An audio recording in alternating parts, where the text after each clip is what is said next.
श्री स्वामी समर्थ. मी एक आई आहे.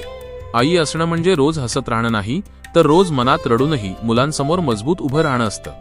माझा मुलगा शिकायला हुशार होता, पण नशीब साथ देत नव्हतं. नोकरी मिळत नव्हती, घरात पैसा कमी, समाजाचे टोमणे जास्त. रोज सकाळी त्याच्याकडे पाहताना माझं काळीज दाटून यायचं. माझ्या लेकराचं काय होणार हा प्रश्न मला झोप लागू देत नव्हता. एक दिवस तो माझ्याजवळ बसून म्हणाला, आई आता माझ्याकडून काहीच होत नाही. त्या वाक्याने माझं सगळं बळ संपलं. आई असते पण देव नाही हे मला त्या दिवशी कळलं. त्या रात्री मी स्वामींसमोर बसले. काही मागितलं नाही, फक्त एवढंच म्हटलं, स्वामी माझ्या लेकराचं ओझं माझ्या वाट्याला घ्या, पण त्याचं मन मोडू देऊ नका. दुसऱ्या दिवसापासून मी रोज सकाळी श्री स्वामी समर्थ असा जप करायला सुरुवात केली. फार मोठी पूजा नव्हती. एक दिवा, ओलसर डोळे आणि भरलेलं मन एवढंच. दिवस जात होते.